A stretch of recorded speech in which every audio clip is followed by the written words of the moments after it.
Well, good morning, everybody. We're looking forward to getting the day started. It should be a great day of networking and knowledge sharing. On behalf of all my Northern Trust partners, we're very glad to be your presenting sponsor today and look forward to a great day. So we're glad to have our partner, Ray Odom, back with us. He was here last year as well. Some of you may have heard him speak then. And it's my pleasure to introduce Ray today. Ray's a Senior Vice President of the Northern Trust Company based in Chicago. He serves as Director of Wealth Transfer Services in the Wealth Advisory Services Group in the Wealth Management Division. Ray's a national subject matter expert in wealth transfer planning. He works across the country to provide valuable planning ideas to partners, clients, prospects, and their advisors. Prior to his current role, Ray served in the dual capacity of trust advisor and wealth strategist, where he was responsible for the solicitation and administration of large, complex accounts for individuals, families, and charitable trusts. Ray began his career with Northern in 1980 in the role of tax counsel, with special expertise in tax-exempt organizations, fiduciary income tax, and estate gift tax matters. He took a brief hiatus to practice privately and spent some time with a former NBD bank as well. Ray has a B of A from Valparaiso and a JD from the Ohio State University. He's licensed to practice law in Illinois and before the U.S. Tax Court. Please join me in welcoming Ray Odom.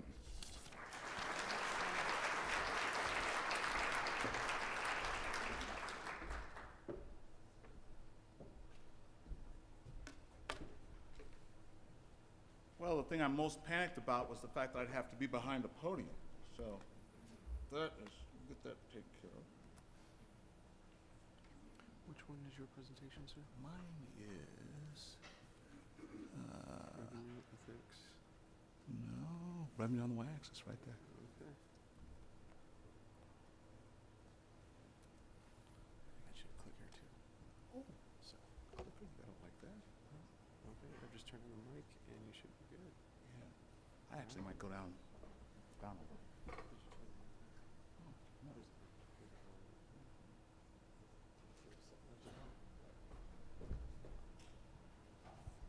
All right. The purpose imperative. Oh my gosh. He's lit up. The purpose imperative. Revenue on the y-axis. Now, you have to come up with a title that at least gets people wanting to come out this early in the morning, right? So I have to introduce a word like revenue, right? That gets you coming. The Y is kind of an interesting thought. The purpose imperative, revenue on the y-axis. So let's kind of take a moment and think about what I might have called this if I was trying to be more descriptive and less kind of attractive about this. It could have been this, how estate planning, death, and taxes has died. Or it could be how your highly affluent clients who are planning aren't necessarily planning on a planned gift. Or the one that I really would like, that would really kind of typify what I'm going to talk about is, it would be happily ever after. How to create and live in that story with your client. So that's kind of where I'm going. It's kind of the happily ever after. So you say, okay, Ray, now you kind of told us what you would have done if you weren't trying to be cute about this. So what are you really going to talk about? Well, what I'd like to talk about today is this idea of the purpose imperative. And your folks that understand that pretty much with the why. But what I want to do is, first of all, challenge you to think that we don't live in the world that we used to live in. It's a different thing. And I want to tell you that where we live, it's about transformation. It's a different deal. And then I want to kind of prove to you that we live in this different place.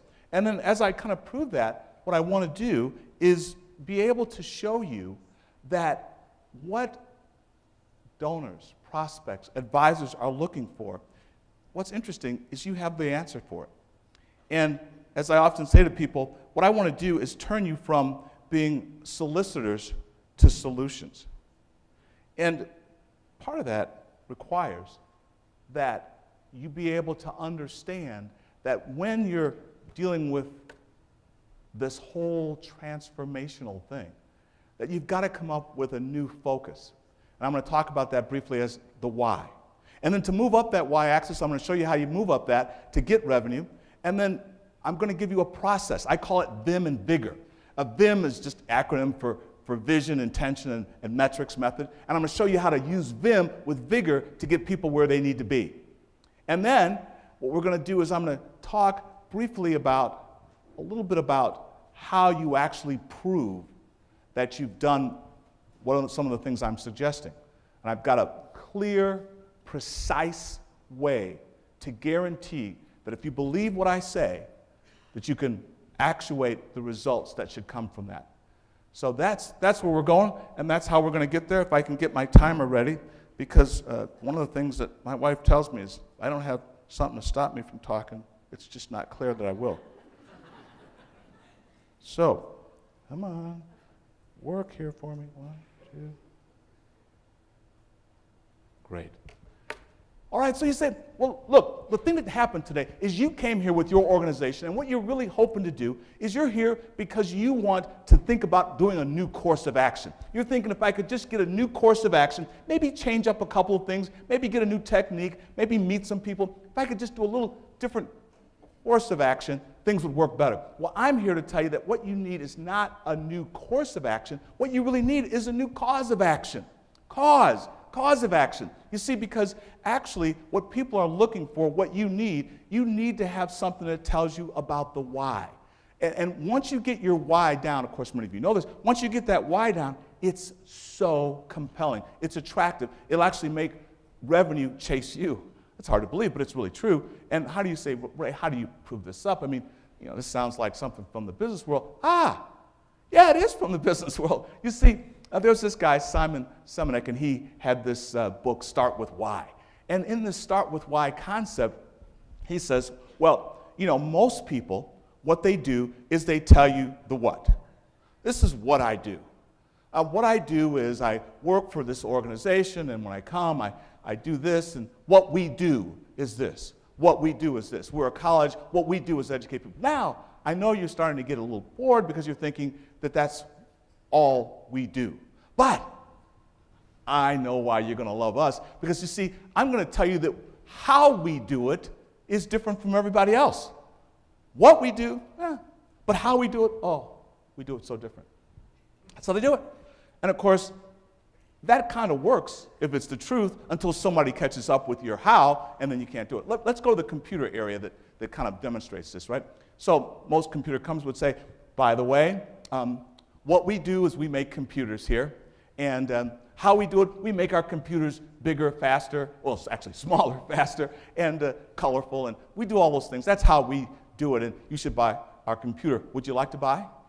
But Simon says that what you really want to do is you want to be a little bit like Apple. And with Apple, it goes a little bit completely different. Apple says it this way. Apple says, we exist to challenge the status quo of technology. We're edgy.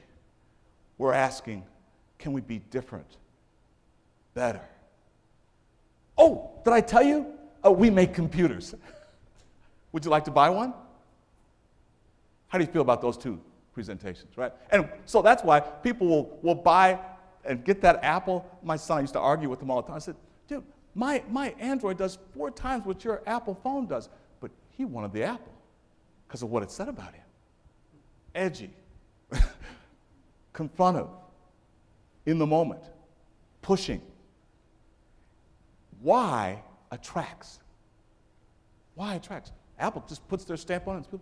And it's interesting because when you get that to the point, the thing that a lot of people don't realize is that the why actually becomes the compelling part of their story. But maybe you're thinking, Ray, this sounds kind of cute and everything, but I'm not sure that this is imperative. I mean, I don't know where I'm at, and, so much in the economy and that kind of thing. So why should I care about the why? Why should I care about what you talk about Apple? I'm not, I don't have an Apple, or I do and I don't care. But so here's the point. Let's start with where we used to start. The first thing that happened was we had commodities. We were a commodity. You go out, you find some some corn or some soybeans. It's a commodity. It's fungible. We extract it. Okay? Well, then, we moved out of that economy and we went from commodities to goods. In goods, the key thing with goods is they were manufactured. So to make something a good, you had to standardize it. And it was tangible. Okay? You could touch it. But then you and I, this is what I thought I was doing, we moved into the service economy, right? The service economy, which, that's why I figured I was in, is you're dealing with an intangible. And in this intangible, what you do with an intangible is, you customize it. Remember that word? Customize? Everything's custom. Oh, I feel so personal now. It's customized. And we deliver it. Okay, that's better. You don't have to go, grab the corn. We actually come deliver this service to you. All of us are kind of in the service industry. But then this guy who wrote the Experience Economy book, he said, that's not where you're at. You don't live there. We live in the world of Disney. Disney, right? Well, yeah, because you see, in the world of Disney, what happens is this. You go down there to see the mouse, and you have this experience. And this experience is kind of personal, and it becomes memorable. So this memorable experience is where we live in. And we know that works because, check it out, I actually got a chance to, I was going down to speak in Orlando, and it was really shortly after 9/11. I barely got a flight out, let's say weeks after. And I went and I thought, well, surely, I ate near Disney World, and I said, hey, I know that things are really tough now with everything going on. The person at the local Chili says, oh no, our business hasn't dropped off hardly at all. What? What would cause, when everybody else, what experience? People were, there was something about that. When they went to Disney, they were going to their childhood. They were going to a place that held such a strong experience for them that it just didn't matter. They were buying. They were taking it. And that's the point of the experience economy. One of the things I always love about the experience economy is everything is staged, right? So one of the things that I use to kind of point this out is you look at the table, and these tables are always so nice when you come to these conferences, And I always sometimes I'm here later than I should be, and I see them take the tablecloth off, and you look at the table, isn't it? It's just this ugly wooden thing. You think, oh my gosh, look at the thing. I mean, it just looks germy, right? But you put the nice white cloth over the top of it. You can't see those little spindly legs, and wow, we stage it. We stage it. But we don't live in the experience economy anymore. The thing is they wrote that book in 2001 or so, and the book was great for 10 years. They had to write an addendum to it, and in 2011, they said, we don't live in that economy anymore. We live in a different economy. We live in the transformational economy. And you say, well, what's that about? So let me take you back. Some of you remember this a bit. But remember the Oprah show? Oprah would have her show on, and she'd have guests like Dr. Phil and Dr. whoever, and she'd read a book. And inevitably, Oprah would look at the book, or she'd talk to her guests, and she'd talk about that she did what they did. And she says, I did what they did, and it... Oh, I love it. I love it. You got it. It's all, at least I heard a lot of ladies go, it changed my life. It changed my life. And so you were thinking you're just watching Oprah then. No. What Oprah was doing, she was introducing the new economy. And that's where we live today. The new economy says, if it ain't changing my life, I don't want it. I don't care if it's a spoon. I don't care. You better tell me how that's changing my life, or I'm not a part of that. And so you guys have been living in that world the whole time, and so you're thinking, well, that's what I've been trying to do. But the problem is that, you see, instead of your clients now thinking, well, that's an option, that's what they expect. That's what they expect. And you say, okay, well, Ray, but what does that mean? What does that really do? How does that get me to the why? Well, you see, the real truth of it is that when you can advance a purpose, you have to do something that's different. What you have to have is you got to have transformational listening. Transformational listening. I used to have a coach, and he'd say this: if you want to get what others do not have, then you have to do what others will not do, right? Well, if in transformational listening, what you're really doing is you're saying, what if I want to take this client, get from this client something that other people haven't gotten? Here's what you're going to say: I better be listening for what other people haven't heard. One more time. I better be listening for what other people have not heard. And that's the key, right? And so transformational listening, the first thing you've got to do is you've got to set the stage. We talk about stage stuff, right? We're already in the experience account. So if you're setting the stage, you get to this point where you set the stage. And to set the stage, you need to have a transformational story. You said, Ray, but you told me we're supposed to listen. Now you're telling me I'm supposed to have a story. Well, you see, if you don't want to get into a conversation, I know you've all had it, you get in, and Mrs. McGillicuddy's telling you about the third leg of her last vacation. Good stuff, but that's really not the kind of conversation that they're going to really go back to the office and think you really advanced the purposes of the organization. So instead, what you've got to do to set the stage for Mrs. McGillicuddy is you've got to say, Mrs. McGillicuddy, can I just briefly share with you something? Yes. Notice I said share with you. And then you share your transformational story. Just to give you an example, I'm going to share my transformational story with you. And for some of you, it'll explain why I'm way too excited about something that you wouldn't think I'd be this excited about. The reality is I was, as other people will say, I am a recovering tax attorney. And the reality is, the reason I got to recovery is I had what's called a metanoia moment. And that's what you want. In the experience, in a book called The Fifth Discipline, the authors, MIT smart guys that just have been super smart, they said that in every learning organization, you need to have metanoia moments. And what that word metanoia means, it's actually translated Greek for repent. It's interesting. And of course, it means to change your mind. But it's a radical change. That's why using the word repent gets you the point. I mean, for me, what it means is you have to have a story where you talk about something that you did and thought that was R-O-N-G wrong. You understand what I'm saying? Not just wrong, R-O-N-G wrong. Okay, and so the reality is what happened, I was kind of going along. I talked to this lady who had $100 million.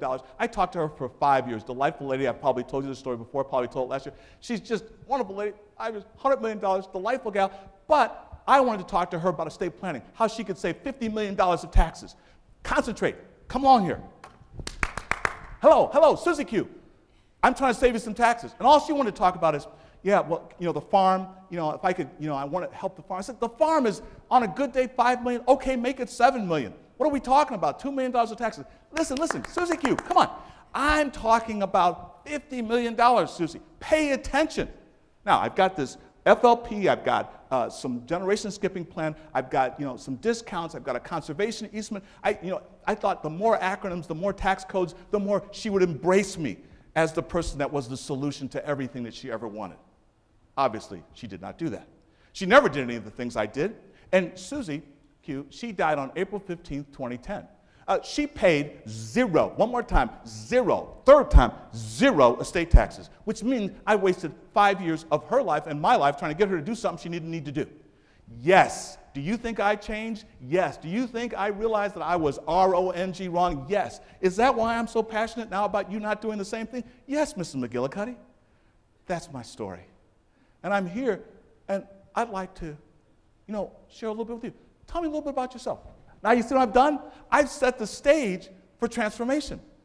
It's like they have put the sawdust down the middle of the thing, and I have come forward. The reality is now that allows them to take the chance on believing that maybe something they're doing isn't the way they really want to do it. You with me? So that's the big thing, transformational listening. And now, the one thing is, now that I'm on this purpose, you guys seem to be listening fairly well. Let me tell you another story. One of the things, the problem with this transformational listening is you got to understand what this guy Christensen, this amazing guy, Harvard Business School, smart guy, rated one of the top guys. He wrote this book called How Will You Measure Your Life? And in How Will You Measure Your Life, he talks about the fact that, he was a consultant for companies. And the companies would hire him to fix stuff. Kind of like what your clients really are hiring you to do. And so they hired him to fix stuff. So one of the things they hired him to fix was they wanted him to fix the fact that they couldn't sell their milkshakes. And so they had made their milkshakes chocolatier, sweeter, more ice cream, less ice cream. It just didn't drive shit, at all. So what he said is, what you're doing is you're not asking the thing right. So they went and they did their, how you do it. You go and you survey your clients. Well, they decided that they would do something that other people had not done. And they were going to ask something other people were not asking, and they were going to listen for something other people were not listening for. They asked the question, why are people buying shakes? And what they did is they put it in the form of a, oh, you'll love this. Think about it, remember this. What job is the client, the donor, the prospect, the referral source hiring you to do? And what they said is, okay, let's figure out what the milkshake's being hired to do. And it's funny, you would think a milkshake was being hired to be a really refreshing cold drink that people need when they're eating their hamburger. Wrong. They were hiring that shake to sit and take them to work early in the morning. They were buying the most shakes at 7 and 8 o'clock in the morning. Why would you buy a shake at 8 o'clock in the morning? You know why? Because they don't want their stomach growling at 11 o'clock. They don't want to get a bunch of grease and juice on their shirt and the steering wheel. And they want to have something that they can sip slowly that doesn't change and either become too hot or too cold by the time they get finished with their commute. Yes, the shake was being hired as a commuter drink. Once they figured out the job that shakes were being hired to do, they were actually able to drive shakes. You say, well, I get that, but I got an even better one. V8 juice. V8 juice is in the machine. The machine, you put it in, and it's got Coke, it's got water, and it's got V8 juice. And so they figured, the V8 people figured, oh, it's great, little V8 juice. People are thirsty, they'll just chug that V8 juice down. Let me ask you, how many of you that are thirsty are chugging V8 juice? Okay, that's what I thought. But V8 didn't get it because they said it's a drink, people are thirsty, but all of a sudden, they hired Christensen, and he said, you know what? The truth is, the job people are hiring V8 juice to do is to stop them from having to go home after work and cook those smelly broccoli vegetables and that other stuff. And they don't want to cook those vegetables. They want to just take them down real fast. And so the job that they're hiring the V8 juice to do is to keep them from eating those nasty vegetables. So put it in the vegetable aisle, right next to instantly. I'm serious. It'll triple their sales because once they figured out the job they were getting hired to do, it works. Ask yourself, what's the job they're hiring you to do? And it's much different. And the thing you got to do, don't make any assumptions. Don't make any assumptions. Who would have thought that a shake is hired for commuting? Who would have thought that V8, well, V8 juice is a little more rational, but what in the reality is you got to not make assumptions. So that's what that kind of listening does, and that's what getting in that whole why element does for you. And I'm hoping that I'm starting to convince you that this is a place that you can go and a place that makes sense for you. So you say, Ray, but what happens? If I listen to the things that they do, what happens? Here's what happens. You hear what other people don't hear. Yeah, you hear what other people, see, there's certain kinds of questions that people ask, and I used to love, so people would come into my office, I was doing estate planning, and they'd say things like, yeah, things are going okay, but my husband and I, we're just thinking that, maybe it's time for some changes. And I said, well, yeah, great. Did you bring your copies of your insurance policy? Do you have your list of assets? Did you, is he a citizen? Have you got everything? Do you have the Social Security numbers for your children in place? Whoop, whoop, just like passing. But here's the key. You've got to know and listen for what they're really asking. What's the job they're really asking to do? So I've got examples here on the thing. Here, let's look at one. I am concerned about my money and my financial assets. Now, when I hear that question, I just can't wait. I say, well, here at Northern Trust, we have a stochastic forecasting, one of the best around, and we have the ability to actually project to see whether you're going to have enough money.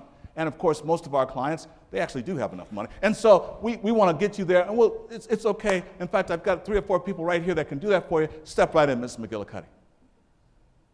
That's not what she's asking. Look at what she's asking. Please help me feel financially secure so that I can focus on helping others instead of worrying about myself. Wow! You see, I'm listening to that question. 80 people listen to that question. I'm concerned about my money. And they just hit right to the fact that this person is concerned about themselves. You see what the end of that question says? Stop me from worrying about myself, because you see, people who are listening to transformation, what they're realizing is that we're wired.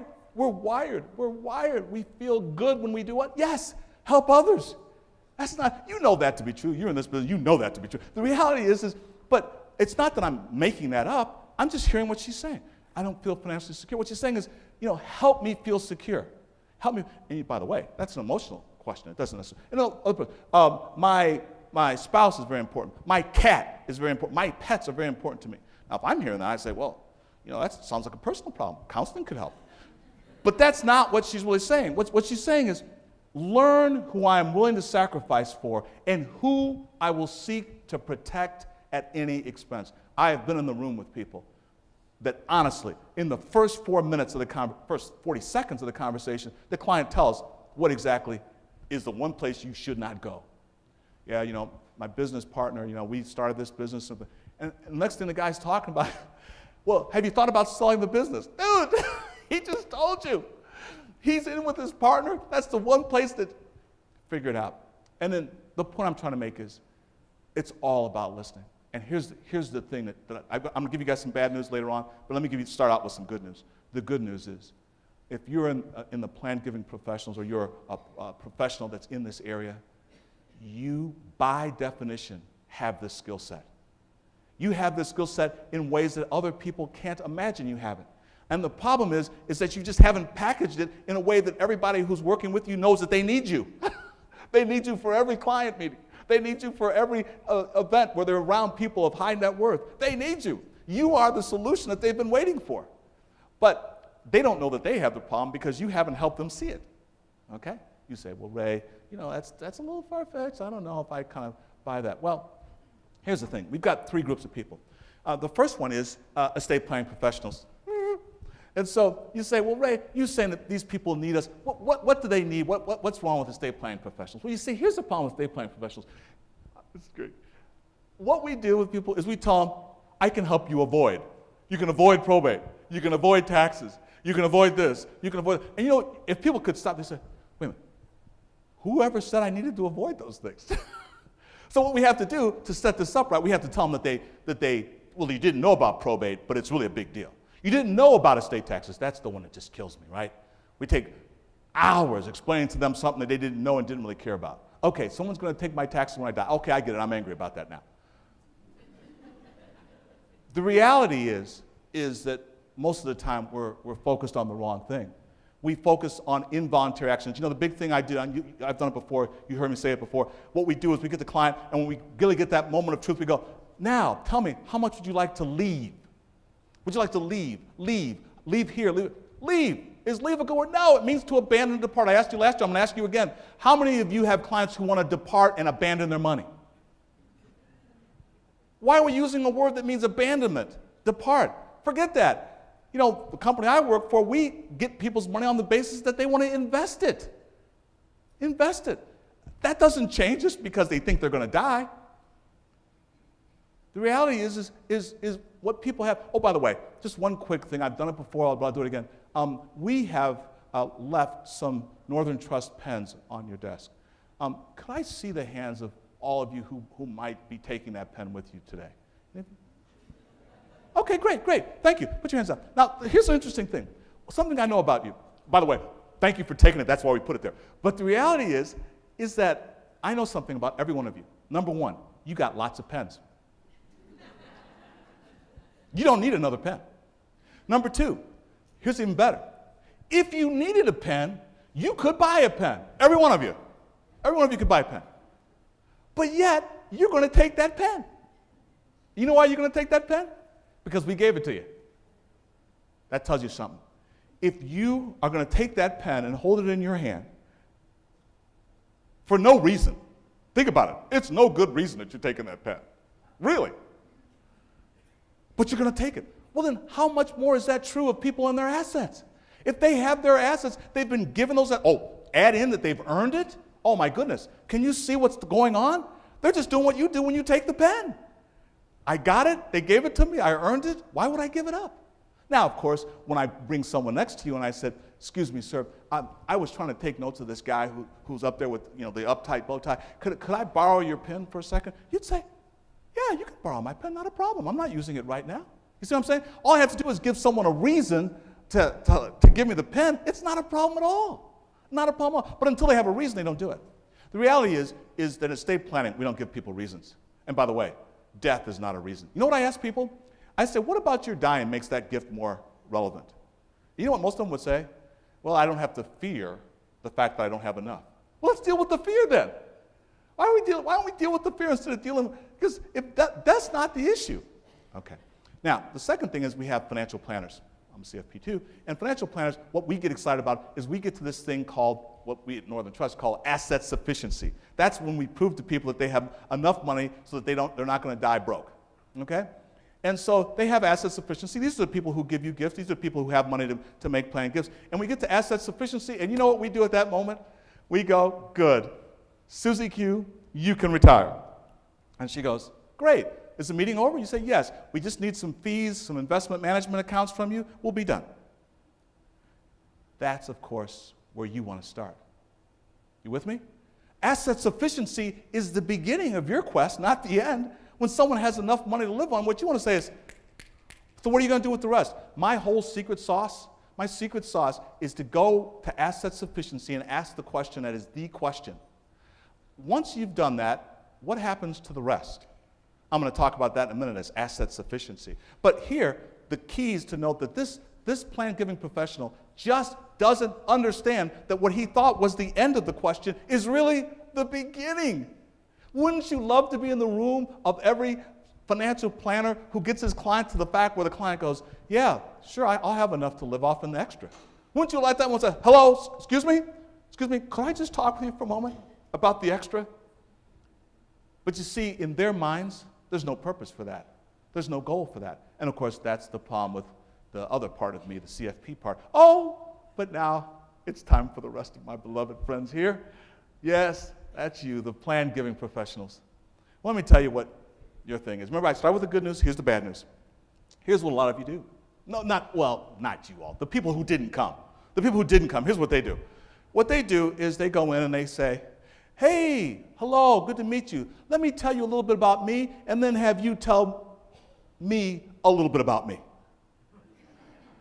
I'm going to tell a little bit about me, and then you tell me a little bit about me. You're smiling, you're laughing, but think about what we do. Now I'm going to show you how it actually goes. Hello, my name is Ray Odom. I'm from the Ohio State University. And what we like to do is we like to tell you a little bit about Ohio State University and Ohio State University. And can you hear the band play? We want to talk about Ohio State University. Now, tell me, how did you come to know Ohio State University? Huh? Am I far off here? How did you come? What I'm saying is, I talked about me, now you talk about me. And of course, what's lost in that whole translation? That's right, them. Thank you. Once in a while, you kind of get the choir swaying there. The reality is that when they are doing that, all of us are believing that we're actually doing the thing that our organizations and our clients want, and we couldn't be more wrong about that, right?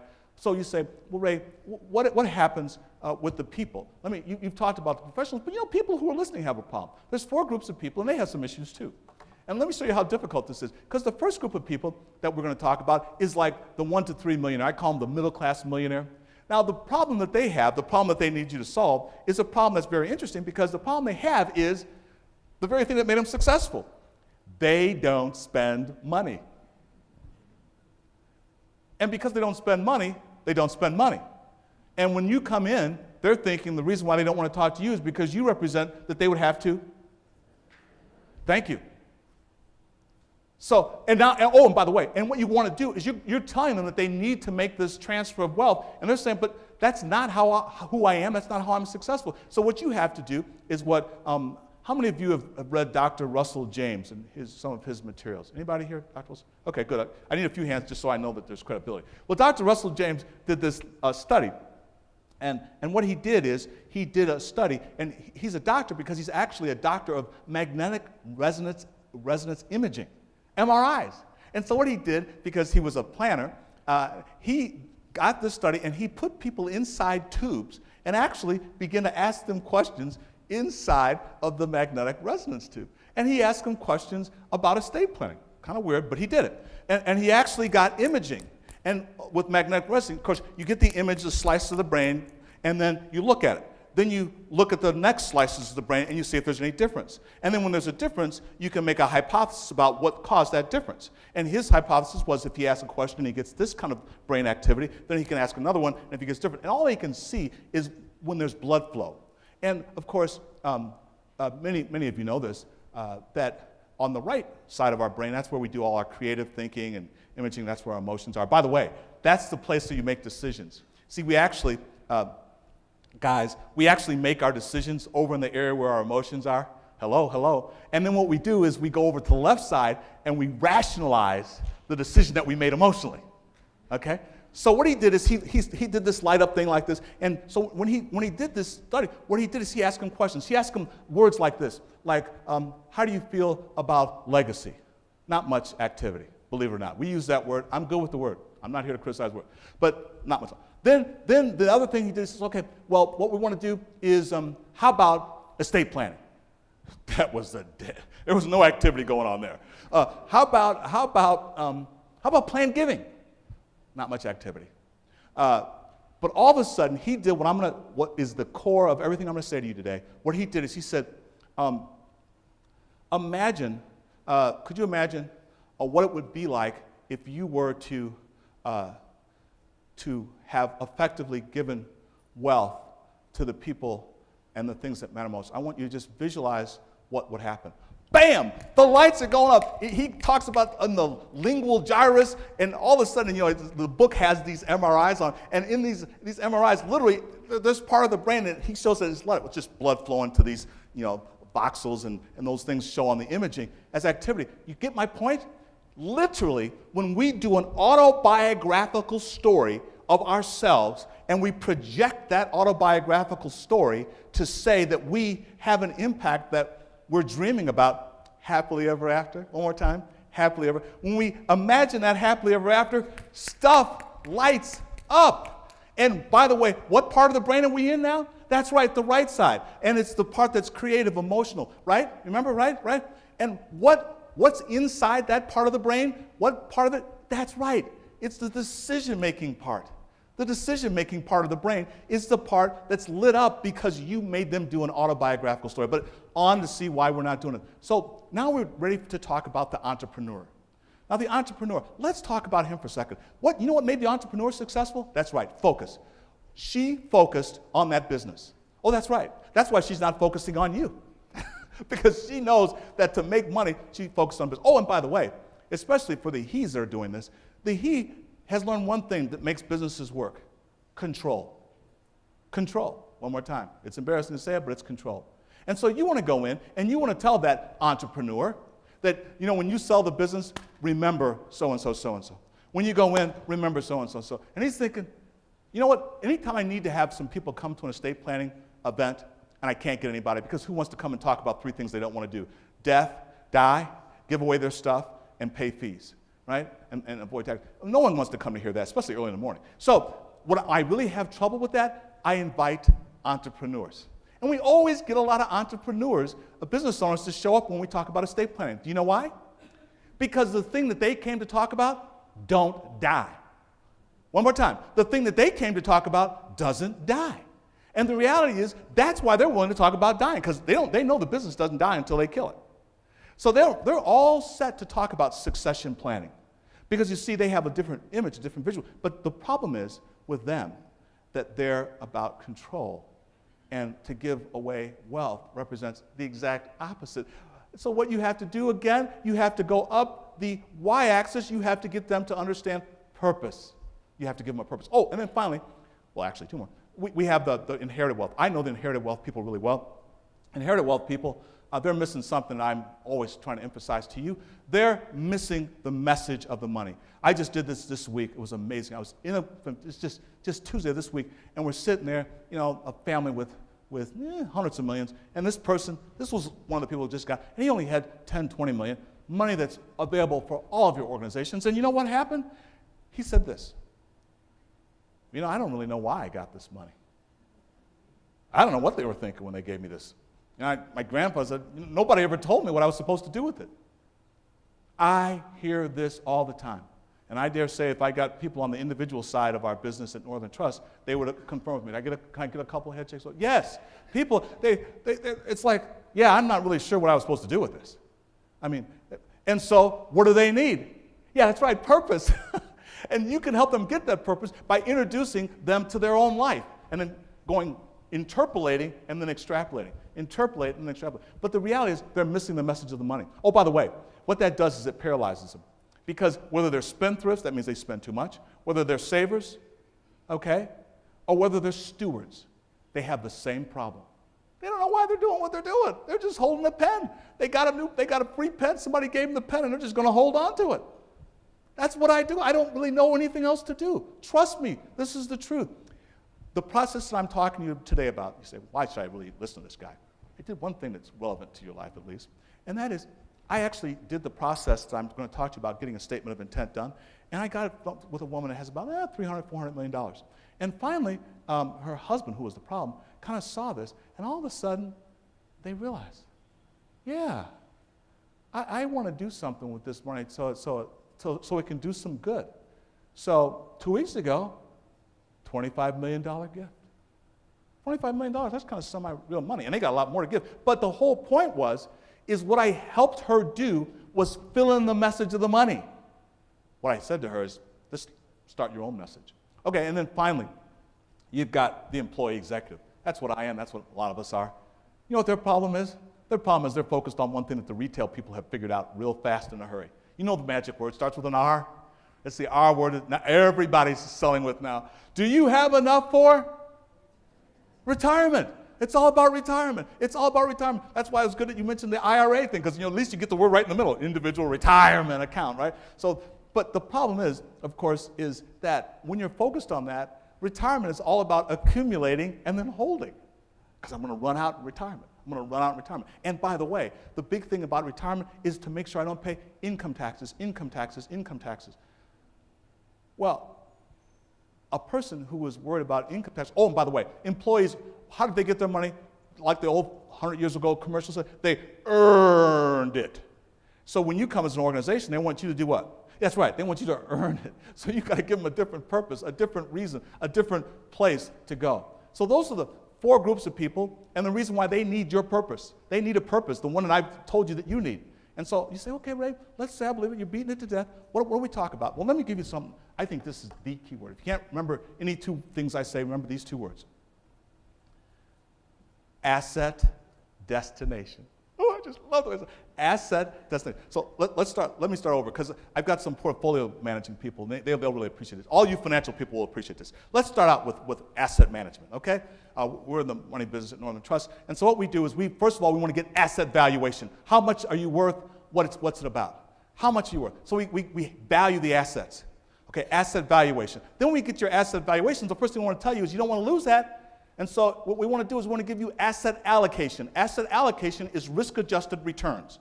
Risk-adjusted return. Am I saying that right? Okay, got it. Risk-adjusted return. Check with that. Risk-adjusted return. That's asset allocation. That's what it does. It helps adjust your risk. Make sure you're in stocks. Make sure you don't have, the famous line, all your eggs in one basket. And then, if we're smart, then if you're not tax exempt, we do asset location. That's why people put money in an IRA, because they're trying to get an after-tax return. Your after-tax return is important. And so that's called asset location, asset valuation, asset allocation, asset location. But here's the word nobody's talking about. This is it. This is our secret sauce at Northern. I'm giving it to you for nothing. The reality is we are in the business of trying to get people to measure their success. Oh, that's a different thought. You ever think about what you're measuring when you try to do successful estate planning? What are you measuring? That they died? How do you do successful estate planning? Get a long document that says things you can't read and pay money less? No. Asset destination. It's easy. I get my asset to the destination that most benefits the beneficiaries. One more time. I get my asset to the destination it's supposed to get to, and when it gets there, it does what I thought it was going to do. I've told a story before, but just quick. My wife likes BMWs. That's kind of been a little bit of a downtrend for me. But she likes BMW, and they're good cars. And I thought it was kind of misplaced until I got into BMW. And I always thought that they're kind of a weird company because they never do much, that glitzy stuff. They never, have all, the guys and the gals that look real pretty come on and tell you about how you need to get their thing. Not a lot of those cheap commercials. They always say something like, the ultimate driving machine. Dude, who cares? But all they want you to do is get in, because they've already been in the experience economy. And they get you to experience it. And you know what this woman, I was down at Florida, and she says, well, I said, you have a BMW. She goes, yeah, I tried a Lexus. It just didn't work. I said, well, why? How would you describe the difference? She was from the South. She said, well, my husband had told me to get the Lexus, and it cost a little bit less, but you understand, I like my BMW. I like it for one reason. It does what I tell it to do. And she was exactly right. I'm telling you, at least my wife's 650. When you step on the gas, bam. When you step on the brake, bam. I've got a car. I think I must have rented from Rent-A-Wreck, because the car it doesn't do anything I ask it to do. Here's the point. The point is this. In asset destination, the question you're asking is, what is it that you want that asset to do when it gets to where it's supposed to go? And what most people will tell you is they want that asset to benefit the beneficiary. And here's the secret. This is the big secret. Most of the assets that are going to family members that they haven't visualized, yeah, that's right, they get wasted. They get misplaced, misused. We've already had stories, the little video, that talked about the person who didn't have any children. Well, people who don't have children, believe it or not, they're always talking to me about their nieces and nephews. I gave a little bit of this talk to somebody. She came up to me afterwards. She goes, we were giving money to our nephew. You know what we found out? Mr. Odom, we listened to your conversation. You know what we found out? We found out that he was gambling. I said, well, you know what? Just think about that. From now on, every time you think about getting money, don't think about your nephew, because you love your nephew. Think about where the destination is. Yes, Jamocha Casino. That's where your asset is. And if you want to support the casino, that's still, maybe you want to do some charitable giving to them. But the reality is that's the destination of your asset. Don't let them get stuck on the love. By the way, here's what you got to understand. There's a love. Everybody gives gifts that are like, I love you gifts, happy anniversary. I didn't learn that, of course, about 35 years into marriage, I'm starting to figure it out, okay? There are times where you just give a gift, you just give it because that's what you do, okay? And I'm not talking about those kind of gifts. And there's a gift that says I love you, and you should not mess with people's I love you gifts, okay? But I always tell people, Melinda Gates and Bill Gates apparently have a great relationship. I don't think he's giving her all that money. I know that there's an amount of money that if I gave my wife, she'd say, why did you do that? It's inappropriate. I mean, there is. There's too much in I love you gifts. What they want is an I love you. Mostly what my wife wants is that you thought about me other than the 5 minutes in the train station when you got the flowers. That's what they're really asking. And those gifts, don't mess with that. But there's another sort of gift that goes beyond the I remembered you, I love you. And that's the gift that you've got to get them to think the same way they think about the gifts to you. When they give you a gift, what do they ask you? What's it going to do? What benefit does it have? All I'm saying is there should be no difference between beneficiaries. And this is how you get there. Asset destination. What you ask is, what's the destination of this asset and what will it do when it gets there? And don't let them stop with it goes to Junior. Say, okay, it's with Junior. What does Junior do with it? Oh, I don't know. What does he do with it on Tuesday? Tuesday. What does he do? What does he do?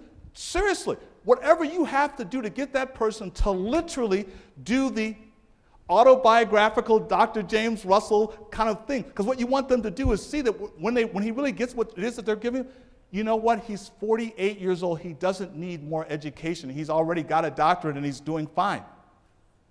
You got to get them. And remember, you're not in the family versus charitable organization business. Hello, one more time. You're in the beneficiary business. You're indifferent. It's just a beneficiary. Whether it's charitable, non-charitable, friend, family, it doesn't matter. It's all about that. That's the ultimate. Oh, by the way, for those of you who are really into wealth, tax planning, Paul Lee is our really superstar. This guy's super smart. He does tax planning, and he says for all tax planning now, because the state tax has been rolled back, it's all about the destination. Because it's only when you know the destination of the asset that you can figure out how to plan for the taxes. One more time. It's only when you know the destination of the asset that you can plan. For instance, if my IRA is headed to your organization, do I need to do a whole lot of tax planning? No. It's never going to pay taxes. And of course, that's what we tell them to do. But if I need that IRA to go to my kids, well, that's a bad destination. I have to do some tax planning. It's all about asset destination. And by the way, this will stop you from killing your clients. See, I don't ask my clients, do they want to die, leave their money. I say, so where this asset going to be in 40 years? Well, I'd be dead. No, I didn't ask you if you're going to be dead. I don't want you to die. I'm just saying, where's this going to be in 40 years? Where is it? Now, you know that this works because some of you have had people call you up about farms, about homes, about boats. You know that I'm talking about something. When people think about tangible assets, they don't have any problem with asset destination. But when they think about that $100 million they have, not so much. All right. So I beat that to death. So the big thing is that I want to tell you a process that I call Vim and Vigor. It's real easy. Most of you do it. You need vision and intention and then metrics. Vim, just remember, Vim and Vigor, old time statement, but it's a good way to remember. What you want to do is start with vision and intention and then get your metrics and methods. You know that. Many of the professionals, estate planning professionals you work with do not. Help us to learn that because it's in the vision that you get the things that really matter. So you say, well, Ray, how would I do that if I wanted to do that? Well, what you've got to do is you've got to really set out that when people look at the vision, they have an internal vision, they have a vision for their social, they have a vision for their spiritual, and the most important thing that you want to do, and here's this, you want to get the history. Oh, did I get that right? The his story and the her story. The her story and the history. What you should be doing, you are a story collector. Remember when I showed you those two lines on the y-axis? To move up that y, you need to collect stories. But remember, you're going to set the stage so the stories that you're collecting are stories that tell about the person. Stories that give you an insight as to how to change their life. Because what you want to do is alter the trajectory of their life. You all know this better than I do, but you know that people who volunteer, who actually participate in something, their money kind of comes with it, right? When you get me and you tell me that I can actually have experience that does the Oprah Winfrey, it changed my life kind of experience, then the money's just part of it. You know, it's all the thing. Why would we need to worry about your money if we got you? So the reality is that's it. And then finally, the M, remember the metrics, the methods. And here's the thing. If when you're in a position to be talking to clients, you've got to get to that metrics. You've got to emotionally get to the fact that that client understands things in a dollar-denominated way. If you need help, this is where things have to get collaborative. You need to have someone who can do stochastic forecasting. We call it Monte Carlo. Some people call it Monte Carlo. It always sounds like Monte Carlo is like gambling. It seems funny to be talking to someone about the security of their assets and then use the word Monte Carlo. But the reality is they need an analysis that shows them under different scenarios that they have enough and that they can accomplish what they want. But it only makes sense to measure the metric when you know where the asset is going.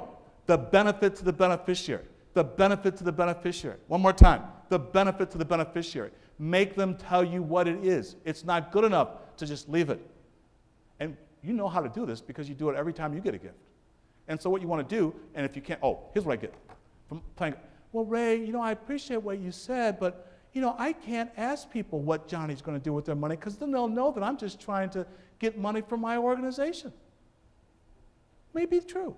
And you can't look manipulative. So take somebody from your local bank. Or if you don't have a local bank or trust company, then use, Northern Trust will be happy to come with you to talk to them. The reality is, get someone in the room that can ask the question, what does it look like when little Johnny gets your $4 million? What does it look like on Tuesday? What does it look like when he retires? What does it look like? Oh, you say you don't know what he's going to do with it? Does that feel good or not so good? All right. So now, you got the vim and vigor, you're doing it. You say, well, Ray, how do I get this right? And how you get it right is you have to understand there's three things. And this is what everybody kind of gets confused. You have to help your clients understand there's a difference between work, worth, and wealth. Work is something everybody does. I call it intentional activity for the benefit of another. Intentional activity for the benefit of another. I always like the beginning when it says, in the beginning, God created the heaven and the earth. And then later it says, and he rested from his work. So the first time in my mind that the idea of work was ever introduced, it was by somebody who didn't get paid for it. And it was someone who did the work without anybody, And by the way, that work was not his identity. And the work was not, but it's something he did. And so when people say, well, you got that divine spark. One of the things that's the divine spark in us is this ability to work. What it is the ability to do intentional activity that actually results in benefits to others. Now, we compensate people for that, but even if we didn't compensate you, guess what? You'd still want to do it. You'd still want to do it. You got to let people know that. Work benefits others. Then there's worth. Worth is not related to those wealth or to work. It's just related to your relationships. And when you do things for other people, that reflects back to you. And guess what happens? I begin to get an identity from what I do for others. They help me to know who I am. And then, of course, wealth is my 3 C's. All personal financial wealth is transferred. One more time. All personal financial wealth is transferred. It's transferred in 3 ways. Consumption, confiscation, contribution. One more time. Consumption, confiscation, contribution. And so what you want to do is you want to let people know, hey, is your consumption taken care of? Get the stochastic forecasting. Oh, by the way, is your confiscation minimized? Oh, don't bring the tax guy in yet, but let's put him over the side.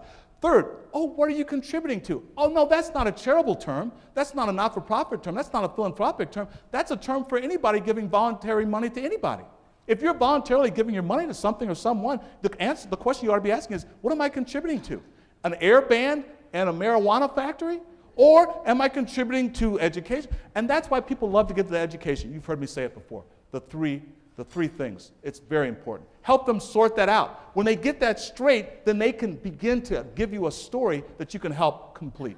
Finally, you say, but Ray, you told me you were going to give me something that will work, something that I can guarantee if I bought into all your long-winded stuff that actually will work. What can I do Tuesday or Wednesday or Thursday, tomorrow, to make sure I've done what you told me to do and I get the gift that you told me they want to give me?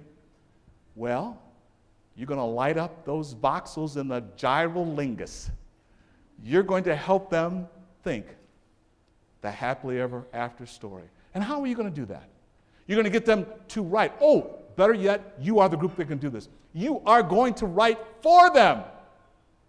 Yeah, you're going to write for them their story because you have listened so well. When you write the story back to them, they're going to be amazed that you put these 5, 10, 15, 20 paragraphs together. They're going to be amazed. That's what yeah, that's right. And first it starts with their story. I grew up, I did this, I did that, I did this, I did that. I went here, I did that. That was important to me. That was important to me. And then finally, on the other side of it, they're going to go, okay, here I am. And now what I want to do is this. What I see myself doing is this. I see change. I see difference. I see, I see that I'm benefiting beneficiaries. Wow, that feels really good. And you know what I'd like to do right now? I'd like to make a decision. And I now have a piece of paper that you can take to that bow-tied lawyer who kept asking me all those questions I didn't want to answer. Tell him this is who I am, this is why I am, and this is how he can help me get to where I want to go. You have the thing that everybody that's a professional in this area needs: time and the ability to listen to transformational stories. So that's what happens. And you get this ultimate metric. It sounds like them. It looks like them. It's not just a paper. Oh, and by the way, the reason why I want it in their estate planning document is not because I care that much about estate planning document. It's just because I want the document to have gravitas. Oh, sure, you can start with, you should write a letter to your kids about what you want to do with the money. Do that. That's how I did it with one of my clients. The letter's great. Oh, you should have an ethical will that talks about things. Or you should record a legacy. All good. But what you want to have, ultimately and completely, is you want to have something that they feel, this is me. And it should be so good that you're never going to be on the other end of a lawsuit with family about the gift to your organization. You know why? Because that judge is going to read that story, and between tears, she's going to say, deadbeat, get out of here. Because that story is going to tell her that this person did something that was not simply a last-minute manipulation by an overzealous plan giving officer. This was an extension of their happily ever after story. And everybody wants everybody else to have a happily ever after story. So you're saying, Ray, okay, let's say I believe it. Well, what happens is you get people out of this first thing on the outside. Frame your conversation right. Have your transformation story. You need a transformation story about your organization. It's not going to say, well, I started to work here 20 years ago. I did this. No! Give me something that's transformational about who you are, and why you're there, because you want to invite me to give my transformational story so you can help transform me. Secondly, change the goal from doing estate planning equal division. Equal division, how boring is that? Equal division, that's not a plan, that's a default. And then finally, here's what you got to do. You want to provide the best visualization of the next chapter by writing it in their words. And then you want to light up those voxels. Light them up.